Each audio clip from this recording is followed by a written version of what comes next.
We are in the midst of a national emergency, and just like we did unprecedented things to help us get through the height of the pandemic, I believe we must address this cost of living crisis in a similar manner. And that's why earlier this week we set out detailed proposals of what we believe the UK government should be doing, capping and stopping the increase in energy prices later in the year. Make sure there's more money going into families' pockets, also greater support for businesses. But I also think that the Scottish Government can't be commentators in this crisis. They can't just make demands of a government elsewhere. They've got to recognise they have a role and a responsibility too. And that's why we've set out what we believe is a proper and fairly costed and deliverable package of support here in Scotland, labelled around an Emergency Cost of Living Act that gives greater housing support. So, for example, freezing rents for a 9-month period, reviewed, potentially increasing to 2 years. It means bringing down the cost of commuting, for example, so having rail fares, capping bus fares across the country. It means putting more money in people's pockets. That's why we should be doubling the bridging payment, going for the Scottish Child Payment for those people that miss out because of the IT issues at the moment with the Scottish Child Payment, but also greater support in terms of a £100 rebate on water charges, because we're sitting on hundreds of millions of pounds of surplus funds around that, and also giving greater support, for example, supporting those families that are at risk of homelessness, and also increasing the Scottish Welfare Fund and also a business support fund to make sure we're helping people get through this. This is a holistic package that recognises the scale of the challenge and confronts it not with commentary, not just with rhetoric, but with detailed proposals that can make a difference in the here and now. So we've identified more than £200 million that is available to the Scottish Government in the here and now, which can help support this package. I honestly believe that if they are sincere about doing an emergency budget review, that they can find more money within the budget. We know this is a government that has a record of cover-up and secrecy, of hiding pots of money when it's politically convenient for them to later on announce things that suit them. Let's instead have greater transparency.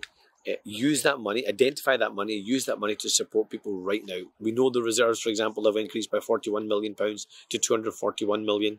We know that rather than the downturn we were expecting in terms of tax receipts, we're expecting a slight uplift. We should be using that money in the here and now too.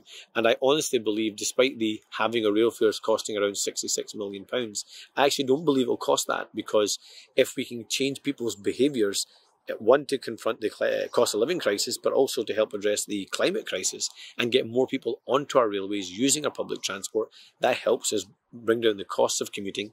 It helps us address the climate crisis and changes patterns of behaviour. I think there is money we can identify from existing budgets to help us address this crisis. I've outlined some of where that money can come from right now.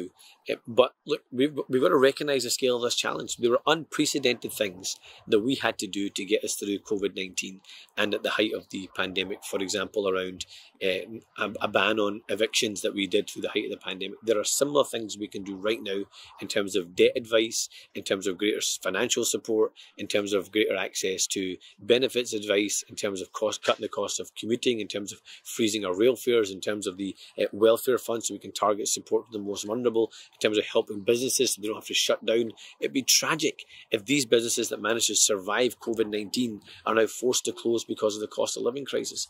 That would be an absolute tragedy. And we all made a unified approach to try and get through that crisis. I think we need a similar level of national emergency concern now. We were promised a national energy company by the Scottish Government. That was not delivered, and you can see the consequences of that right now. So we are open to looking at those models of support. But what I don't want to do is to end up having an abstract argument about the model of how a company operates rather than what the company does. Right now, what people need is reassurance that their bills are not going to go exponentially up. They need more money put in their pockets so they can help put food on the table. And let's recognise that this is now not a minority issue. There is going to be a majority issue of people across our country struggling to make ends meet. So we need urgent action, yes, from the UK government.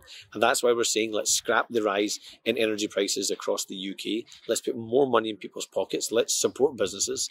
But we also need urgent action from the Scottish Government, who have responsibilities around transport, around housing, around debt advice. All of these issues, a range of issues that we've set out in detail, how we would pay for them also in this Emergency Cost of Living Act. Let's recognise the scale of the challenge. If they do it, they'll have our support. But they need to get their head out of the sand and act. They are not commentators on this crisis. They're in a position of responsibility and power. They must use that power in the interests of people.